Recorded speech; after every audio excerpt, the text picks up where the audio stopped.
Football পাগল স্বপন সাধন বসু, মঞ্চ উপবিষ্ট গুণীজনেরা, ফুটবল প্রেমী মানুষেরা এবং অবশ্যই সঞ্জয় সেনের নেতৃত্বে 22 জন বাংলার যোদ্ধারা এবং তৎসহ যারা সঙ্গে ছিলেন, কোচ, অ্যাসিস্ট্যান্ট কোচ, ম্যানেজার সকল। আমি প্রথমেই বাংলা দলের এই সাফল্যের জন্য সঞ্জয় সেন অবশ্যই তিনি কোচ এবং এই 22 জন খেলোয়াড়কে অন্তরের অন্তঃস্থল থেকে অভিনন্দন জানাচ্ছি যে তারা বাংলার মুখ উজ্জ্বল করেছে। আমি অভিনন্দন জানাই, প্রণাম, কৃতজ্ঞতা, শ্রদ্ধা জানাই বাংলার মুখ্যমন্ত্রী মমতা বন্দ্যোপাধ্যায়কে। খবর পাওয়ার সঙ্গে সঙ্গেই তিনি আমাকে এয়ারপোর্টে যেতে বলেন, তাদের রিসিভ করতে বলেন। আসার পর তিনি সঙ্গে সঙ্গে পরের দিন তাদের নবান্নতে ডেকে পাঠান, তাদের উৎসাহিত করেন, তাদের আর্থিকভাবে সহযোগিতা করেন এবং তিনি ঘোষণা করেন সবাইকে সরকারি চাকরি দেওয়া হবে। এবং আজকেই সেটা সম্পন্ন হয়েছে। আমাদের এই 22 জন যোদ্ধা আজকে কলকাতা পুলিশের এএসআই হিসেবে আজকেই সবাই জয়েন করেছে, এএসআই হিসেবে তারা জয়েন করেছে। আমার মনে হয় যে প্রথম হওয়া না খুব সহজ, যদিও 6 বছর পর আমাদের খরা কেটেছে। এই 6 বছর আমরা বলছি তা এটা ঠিক, এর মধ্যে সাফল্য এলে যেমন আমরা সাফল্যটাকে তুলে ধরি, আমরা ব্যর্থতাটাকে দেখি না। কিন্তু এটা ঠিক যে প্রথম হওয়া খুব সহজ, প্রথম হওয়াটাকে ধরে রাখা খুব কঠিন। আমাদের কিন্তু ফুটবলারদের চিহ্নিত করে তাদের পিছনে আমাদের সময় দিতে হবে। কিছুদিন আগে আন্ডার 16 বিসি রায় ট্রফি আমরা চ্যাম্পিয়ন হয়েছি। আজকে সেই বাচ্চাগুলো কোথায় কি করছে, কোথায় প্র্যাকটিস করছে আমরা কিন্তু জানি না। আজ এখানে যে 22 জন জিতেছেন, কেউ ক্লাব পাবেন, কেউ আইএসএল খেলবেন, তারপরে যে তাদের পরিচর্যা করা সেটা কিন্তু আমাদের কোনো খেয়াল আমরা রাখি না। এবং সেই কারণেই দেখবেন আজকে ভারতীয় ফুটবল, সুব্রত দত্ত বলছিলেন 126, 147-এও চলে যেতে পারি।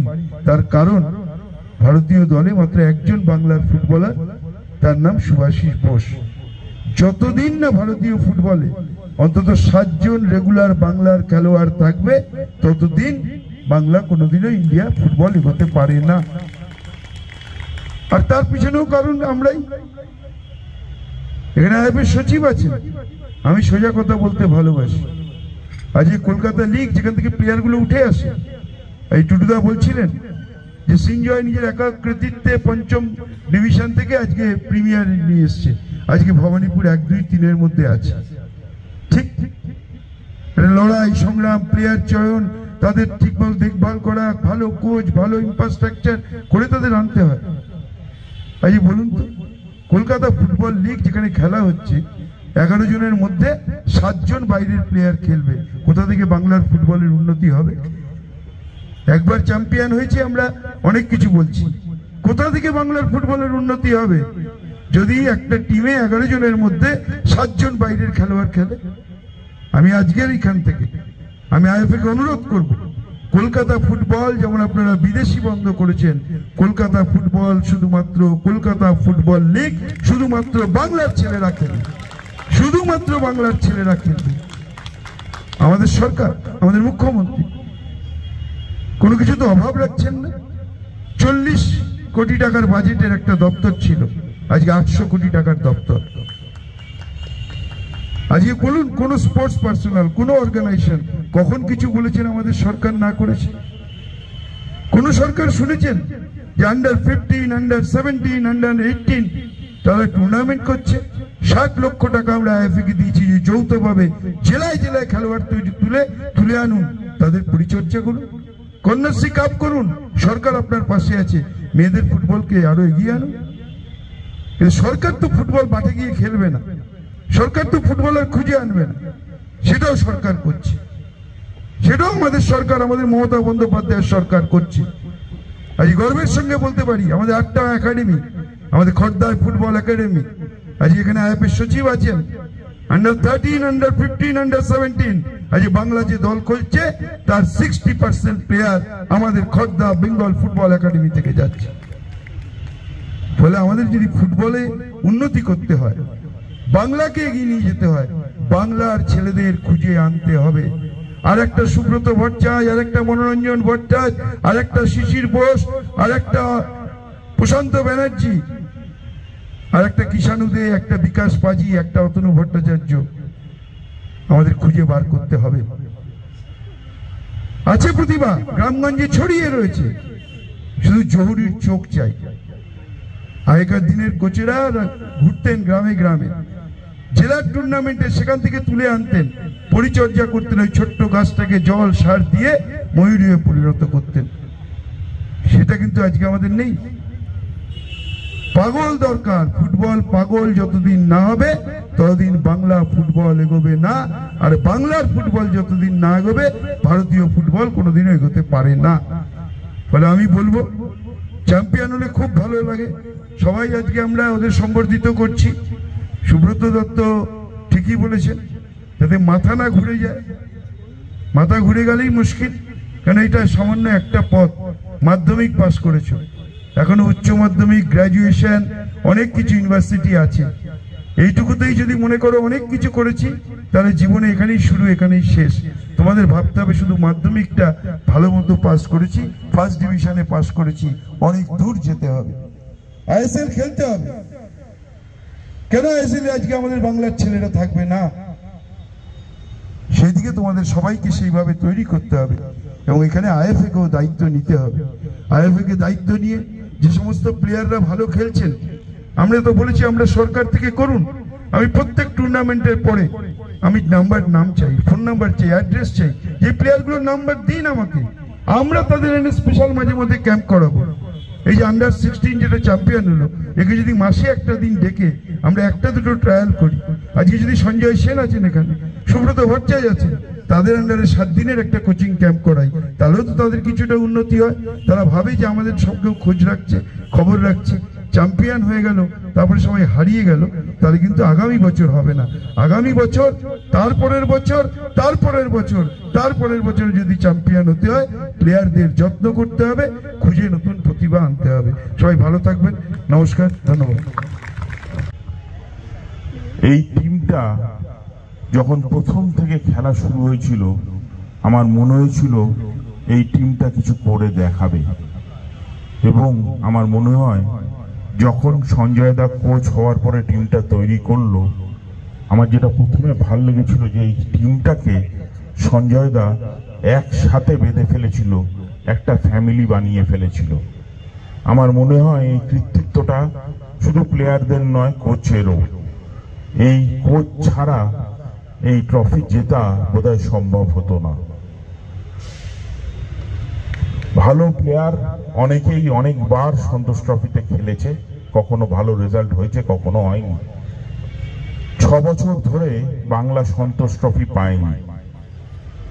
আমি সঞ্জয় দাকে ধন্যবাদ জানাবো যে এইভাবে প্রত্যেকটা প্লেয়ারকে উৎসাহিত করা, উদ্বুদ্ধ করা, এবং তাদেরকে নিজেদের প্রমাণ করার জন্যে এমনভাবে তৈরি করা যে প্রত্যেকটা ম্যাচ বাংলা কিন্তু দাপিয়ে খেলেছে, বাংলা নিজের সম্মান রেখে খেলেছে। আর একটা কোচের রোল যে গার্জিয়ানের মতন, সেটা শেষে বুঝেছিলাম। কারণ টুর্নামেন্টের আগে কোচরা প্লেয়ারদের নিয়ে মিটিং করে, শেষ হয়ে যাওয়ার পরে কিন্তু সঞ্জয় দা প্লেয়ারদের নিয়ে মিটিং করেছিল, সবার সাথে বসে নিজের গাইডেন্স দিয়েছিল এবং জানিয়েছিল যে আমার ফোন তোমাদের জন্য 24 ঘন্টা খোলা, ভেবেচিন্তে ডিসিশন নিও। অনেক ক্লাব, অনেক অফার, অনেক রকমের অফার তোমরা পাবে। সেইটা যদি কারোর মনে হয়, কখনো মনে হয়, আমার ফোন করতে পারো। এটা কিন্তু একটা গার্জিয়ানের সাইন যে টিমের প্রত্যেকটা মেম্বারকে পথ দেখাবার প্রচেষ্টা, সঠিক পথে চালনা করার প্রচেষ্টা। আমি ধন্যবাদ জানাবো আমাদের ক্রীড়া মন্ত্রীকে, উনি এখানে উপস্থিত আছেন। যখন বলেছি রবীন্দ্র সরোবর মাঠ, যখন বলেছি সল্টলেক মাঠ, উনি কিন্তু সাথে সাথে ব্যবস্থা করে দিয়েছেন যাতে টিমটা ভালো করে প্র্যাকটিস করে রেডি হতে পারে। আমি ধন্যবাদ জানাবো আমাদের মাননীয় মুখ্যমন্ত্রীকে। তিনি যে এই চাকরিটা দিলেন এই 22 জন প্লেয়ারের জন্যে, আমার মনে হয় এটা পশ্চিমবঙ্গের ফুটবলে একটা বিরাট ঘটনা। এই ঘটনা আগামী দিনে পশ্চিমবঙ্গের ফুটবলকে বদলে দেবে। প্রত্যেকটা প্লেয়ার এবার কিন্তু স্বপ্ন দেখবে ভালো খেলার, সন্তোষ ট্রফিতে খেলার, চ্যাম্পিয়ন হওয়ার।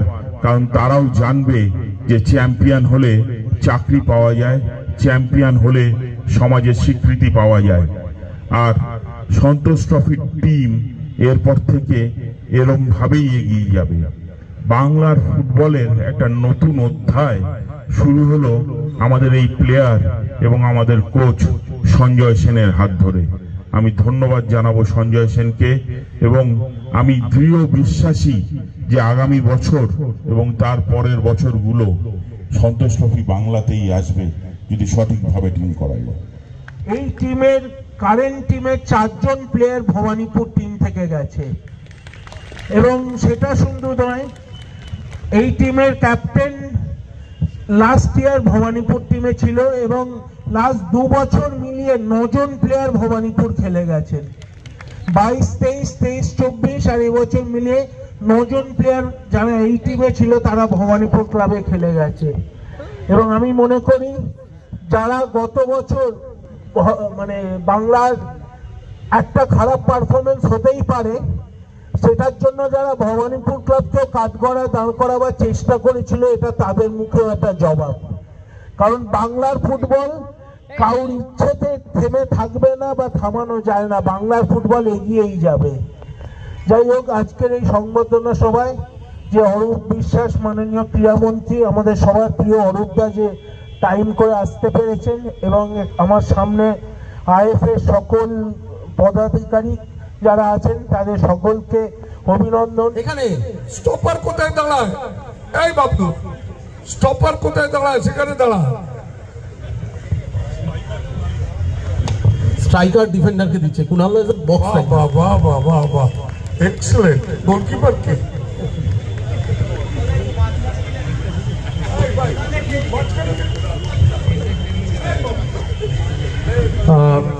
এইবার টুটুদা আপনি স্টার্ট করুন। আচ্ছা, আমি কি এখন আর সম্বোধন করার পরিস্থিতি নেই? সবাই সম্বোধন করে দিয়েছে, মন্ত্রীকে, আইএফএ সেক্রেটারি, পরে বাপি এসছে। সুতরাং আমি একটা ছোট্ট জিনিসে যাই যেটা কেউ জানে না। এই ভবানীপুর ক্লাব 5th ডিভিশনে খেলতো। হঠাৎ আমায় একজন বললো এসে যে আপনার তো প্রতিদিনের কোনো ক্লাব নেই, আপনি একটা ক্লাব নেবেন? হ্যাঁ, দত্তক নিতে পারি। তো দত্তক দিলাম।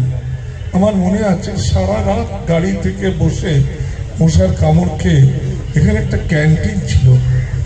ক্যান্টিনটা অজিত বাজার কোনো জানাশোনা ছিল। ভাঙছি, পুলিশ বলছে টুটুদা ভাঙছেন, অজিতদা আটকাচ্ছেন, ছাড় না। ভেঙে সাফ করে দিলাম। সকালবেলা অজিতদা বললো টুটু তুই এটা করলি? আমি করলাম। বলে কিছু দিয়ে দিলাম। সেই 5th ডিভিশন ক্লাবটা প্রিমিয়ার ডিভিশনে খেলতে গেল।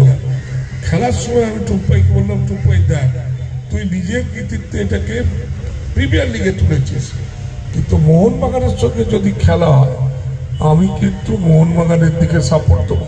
আপনারা কি বলেন? হ্যাঁ, ভবানীপুরকে ভালোবাসি, বাচ্চার মতন ভালোবাসি, কিন্তু মোহনবাগানের সঙ্গে তুই লড়িস নি, এর ওপর যাবি। কেন ও যে গতিতে যাচ্ছিল, তা আমার মনে হয় মোহনবাগান ভবানীপুর হয়তো যা বাজার পড়েছে তাতে লালু দুধ কোথায় আছে জানি না, তো মোহনবাগান ভবানীপুর হয়তো খেলা হয়ে যেত। তখন আমাদের কি হতো?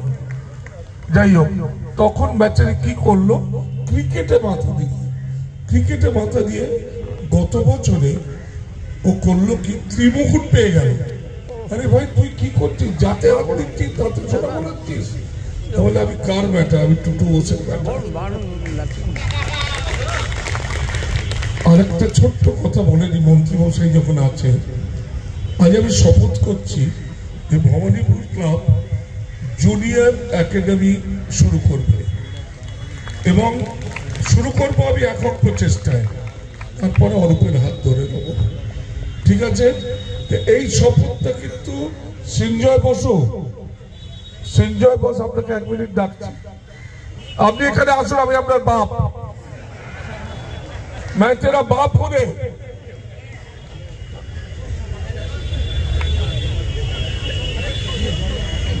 যে শপথটা আমি করছি জুনিয়র একাডেমি, তার দায়িত্ব তুমি পুরোপুরি নিয়ে দেখিয়ে দেবে যে ভবানীপুর বাচ্চাদের, বাঙালি বাচ্চাদের কিভাবে তুলতে হয়।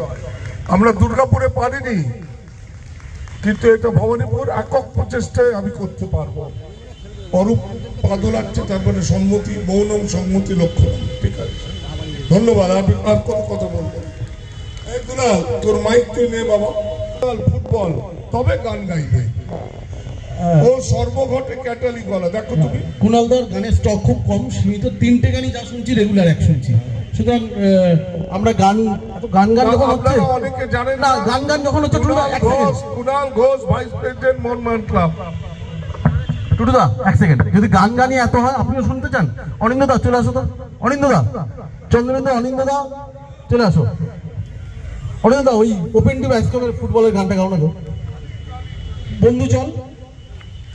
অনিন্দা বন্ধু চল। হ্যাঁ, তো জানাই ভবানীপুর ক্লাবে, এই ক্লাবের সাথে আমার এটুকুই যোগ যে ওপেন টিভি বায়োস্কোপ, যে কথাটা এক্ষুনি দুলাল বললো, তার অনেকটা অংশ শুটিং করেছিলাম এই ক্লাবে। তো সেটার জন্য সৃঞ্জয়কে একটা বড় ধন্যবাদ। ফলে এই ক্লাবটার সঙ্গে অনেকটা ইমোশন জড়িয়ে আছে, আর জড়িয়ে আছে একটা মানুষের সঙ্গে, সেটা হচ্ছে অরুণদার সঙ্গে। খুব মিস করি তার, কারণ অরুণদা ওই খেলার দুনিয়ায় বলেছিল বলে প্রথম ওই গল্পটা আমি লিখেছিলাম ওপেন টিভি বায়োস্কোপের। বন্ধু চল গাইছি, যারা যারা জানেন আজকে তো একটা সেলিব্রেশনের মুহূর্ত, যদি আপনারাও একটু সঙ্গে গান আমার খুব ভালো লাগবে।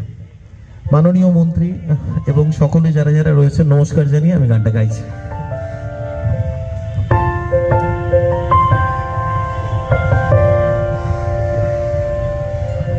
জল ছবি, রং মশা, স্কুল ছুটির হজমিরা, রূপকথার বাইরাদের গল্প বল, এ বরসাতে থাকি বলো কি ভরসাতে, তুমি কি গো আজ আসবে না, ঝড় বাদল ভরাই রাতে, এ রিম ঝিম ঝিম এ বরসাতে থাকি বলো কি ভরসাতে, তুমি কি গো আজ আসবে না, ঝড় বাদল ভরাই রাতে, हसीनों ने बुलाया गले से भी लगाया, बहुत समझाया यूं ही न समझा, हसीनों ने बुलाया गले से भी लगाया, बहुत समझाया यूं ही न समझा, बहुत भोला है बेचारा, न जाने किस पे आएगा, है अपना दिल तो आवारा, न जाने किस पे आएगा। थैंक यू কুণাল দা, অনিন্দদা। সচিব আইএফএ শ্রী সুব্রত ভট্টাচার্য, পরিচয় দেওয়ার দরকার নেই, দেখা হয়। আমি ওনাকে শুধু অভিনন্দন জানাইনি, আমি ওনাকে বলেছিলাম আপনি কিন্তু জিতবেন। উনি এখানে উপস্থিত আছেন, ওনার হয়তো নিশ্চয়ই মনে আছে, আমি বলেছিলাম যে আপনি জিতবেন। এই কথাটা আমি বলেছিলাম, আমি জ্যোতিষী নয় বলে, আমি বলেছিলাম আমার আত্মপ্রত্যয় থেকে। তার কারণ আমাকে বব হাউটন বলেছিল সারা ভারতবর্ষে ভারতীয় সবচেয়ে ভালো কোচ ওনার চোখে দেখা শ্রী সঞ্জয় সেন। সেটা আমার মনের মধ্যে ছিল এবং আমি এটা মনে মনে একটা ইচ্ছা ছিল যে সঞ্জয় সেনকে যদি বাংলার কোচ করা যায় কিন্তু কোচ করার দায়িত্ব না অধিকার আমার কোনোদিনও ছিল না, আছে না থাকবে। এটা কোচেস কমিটি করে বা তার সাথে আইএফের সচিব এবং অন্যান্য পদাধিকারীরা তারা করে। আমি কখনো এই টেকনিক্যাল ব্যাপারে, যেটা আমার অধিকারের মধ্যে পড়ে না, এই অনধিকার চর্চা আমি কোনোদিনও করিনি আর করবও না। তাই কোনোদিনও আমি সঞ্জয় সেনকে কোচ করতে পারিনি, কিন্তু যারা করেছিল আমি আইএফের সচিব এবং আইএফের কোচের সিলেকশন কমিটিকে আমি ধন্যবাদ জানাই। এবং টিম তৈরি হওয়ার আগেই শ্রী সঞ্জয় সেনকে বলেছিলাম যে তোমার ওপর ভরসা আছে, আমি জানি আপনি জিতবেন। এবং তারপরে যেটা সবচেয়ে ভালো লাগলো আমার, আমরা জানি যে the winner tax it all, জীবনে জেতাটাই শেষ কথা, जो जीता वो सिकंदर। কিন্তু বাংলা টিম জেতার পর যেভাবে রাজ্য সরকার, মাননীয় মুখ্যমন্ত্রী, মাননীয় ক্রীড়ামন্ত্রী যেভাবে উচ্ছ্বাস প্রকাশ করলেন, যেভাবে আনন্দ প্রকাশ করলেন, যেভাবে সম্বর্ধনা দিলেন, আমি একজন ফুটবল প্রেমী হিসেবে আপ্লুত। আমার কৃতজ্ঞতা জানাবার, প্রকাশ করার ভাষা আমার কাছে নেই। শুধু এয়ারপোর্টে আমি দেখলাম যে কিভাবে আমাদের মাননীয় মন্ত্রী জড়িয়ে ধরলেন প্রত্যেকটা খেলোয়াড়কে। আমি দেখলাম যে মুখ্যমন্ত্রী কিভাবে সকল প্লেয়ারদের সম্বর্ধনা দিলেন। এবং সবচেয়ে বড় কথা হচ্ছে যে স্বীকৃতি, জেতার স্বীকৃতি সবাই দেয়, ভালো কাজের স্বীকৃতি অনেকেই পায়, স্বীকৃতি থেকেই প্রেরণা আসে, উৎসাহ আসে, উদ্দীপনা আসে।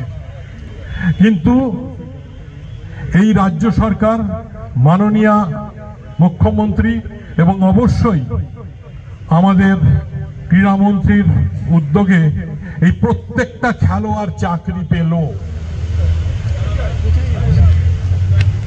সঙ্গে সঞ্জয় সেনের হাতে আর্থিক পুরস্কার এবং একটি ঘড়ি, একটা হাত ঘড়ি তুলে দেবেন অরূপ বিশ্বাস। আর্থিক পুরস্কার এবং হাত ঘড়ি, এটা সঞ্জয় দা, প্রত্যেকের আছে, প্রত্যেকের প্লেয়ারদেরও আছে, প্রত্যেকের। এবং আমি সঞ্জয় দাকে বলবো যে সঞ্জয় দাই সবচেয়ে ভালো বলতে পারবে না এবারে সন্তোষ জয় নিয়ে, আর কে ভালো বলতে পারে? সঞ্জয় দার হাতেই মাইক তুলে। আমার সামনে আশেপাশে যারা আছেন এবং আমার খেলোয়াড়েরা, নতুন বছরের সকলকে শুভেচ্ছা, ভালোবাসা এবং প্রণাম জানাই। এতগুলো কথা বলা হচ্ছিল এবং কি জন্য বলা হচ্ছিল, কিভাবে বলা হচ্ছিল তারা ভালো বলতে পারবেন। ব্যাপারটা হলো, আমি আমার কাজটা করার চেষ্টা করেছি সৎভাবে। আমার মনে হয় সৎভাবে যদি যে কোনো কাজ করা যায়, একদিন না একদিন একটা রেজাল্ট পাওয়া যায়, এটাই একটা মূল মন্ত্র। এবং অখ্যাত গ্রামের মফস্বলের ছেলেরা আশেপাশে বাজারে গেলে, দোকানে গেলে কেউ তাদেরকে চেনে না, কিন্তু তাদের মধ্যে তো একটা প্রতিভা আছে, তাদের মধ্যে একটা খিদে আছে, তাদের মধ্যে একটা ভালো কিছু করার আছে। সেইটাকে আমি শুধু জাগাবার চেষ্টা করেছি, স্পেশাল কিছু করিনি। কৃতিত্ব যাবতীয় সব ওদের। আমার মনে হয় না 33 বার হলো, 34 বারও হবে, 40 বারও হবে। এবং 32 বারে আমি জানি না 11টা ম্যাচ অতীতে কোনো দল, বাংলা দল খেলেছে কিনা আমি জানি না। 11টা ম্যাচের মধ্যে 9টা ম্যাচ জিতেছে, 2টো ম্যাচ হেরেছে, মাত্র 3টে গোল, 4টে গোল খেয়েছে এবং প্রচুর গোল করেছে, আমি জানা নেই। তো সুতরাং যারা আগে জিতেছেন সেই সময়কার সাথে এই সময়ের কখনো হয় না। তারা মোহনবাগান, ইস্টবেঙ্গল, রবার্টস ডুরান্ড খেলে সরাসরি চলে যাচ্ছে সন্তোষ ট্রফি খেলতে এবং ট্রফি নিয়ে চলে যাচ্ছে। তো সেইটার সাথে এখনকার ইস্টবেঙ্গল, মোহনবাগানের কোনো খেলোয়াড়েরা খেলতে পারে না, আইএসএল এবং আই লিগে যারা খেলে। তো সুতরাং এদের কাছে কাজটা অনেক কঠিন ছিল যে 32টা ওইটাকে 33টা করার, কিন্তু ওটা দারুণভাবে ডিসিপ্লিন হয়ে করেছে। এর জন্য আমি আমার কোচিং স্টাফ, সৌরেন দত্ত, অর্পণ দে, ভাস্কর, আমার ম্যানেজার চিত্তদা, এখানে ফটোগ্রাফার রিজু আছে, আমাদের অ্যাসিস্ট্যান্ট ম্যানেজার সম্বর্ধ আছে, এদের সকলের ঐকান্তিক প্রচেষ্টায় 2.5 মাস ধরে আমরা চেষ্টা করেছি। দশমীর দিন আমি প্র্যাকটিস দেখেছিলাম, প্রথম সিলেকশন ট্রায়াল, এবং selection trial as well as conditioning, speed work, movement, what ever it is. এই 2.5 মাসের মধ্যে 40 জনের মধ্যে 22 জনকে আমরা সিলেক্ট করেছিলাম। কল্যাণীতে আমরা খেলেছিলাম 22 জনকে নিয়ে, এবং আমরা যখন আমাদের কোয়ালিফাই করতে হয়েছিল সন্তোষ ট্রফির, এবং কোয়ালিফিকেশনের পরে আমাদের একটু অ্যাডিশন অল্টারেশন করতে হয়েছে টিমে, 2 জন প্লেয়ারকে বাদ দিয়ে আমরা আরো 2 জন প্লেয়ারকে নিয়েছি, এবং আমার টিমটাকে আরো বেশি স্ট্রেনথেন করতে পেরেছিলাম। এবং তারপরে তারা খেলেছে, ভালো খেলেছে, জিতেছে, এবং এনিথিং ক্যান হ্যাপেন। কারণ আপনার কেরালের সাথে যখন ম্যাচটা ছিল, ইট ওয়াজ 50-50 match, it was very good team Kerala, এবং আগের সেমিফাইনালটা দুর্দান্ত ওরা ফুটবল খেলেছে, কিন্তু ছেলেরা মন দিয়ে কথা শুনেছে। এনিওয়ে, এটা credit again goes to them. তো আমার একটাই ছেলেদের কাছে বলার, এরম সম্বর্ধনা হয়তো আগামী 1 মাস ধরে 2 মাস ধরে পাবে, মাথাটা যাতে ঘুরে না যায়, ফোকাসটা ঠিক রাখুক। এবং আমি 1 তারিখে ব্রেকফাস্টের পরে 10 মিনিট ওদেরকে বলেছিলাম যে তোমরা কলকাতায় গেলে তোমাদের একটা লাইফে পরিবর্তন আসতে চলেছে, এবং সেই পরিবর্তনটা যে 24 ঘন্টাও কাটতে না কাটতে সরাসরি নবান্ন থেকে হবে, এটা আমার সাধ্যের বাইরে ছিল, আমার স্বপ্নেও ছিল না। তো সুতরাং অভাবনীয় একটা ব্যাপার, এটা শুধু ফুটবলের নয়, যত স্পোর্টস ডিসিপ্লিন আছে পশ্চিমবঙ্গে সবাই এটার থেকে উদ্বুদ্ধ হবে, ভালো কিছু করবে, আরো বিভিন্ন স্ব ক্ষেত্রে তারা তাদের নিজেদের প্রতিভাটাকে তুলে ধরবে, এবং রাজ্য সরকার পাশে আছে, তারা তাদেরকে সাপোর্ট করবে।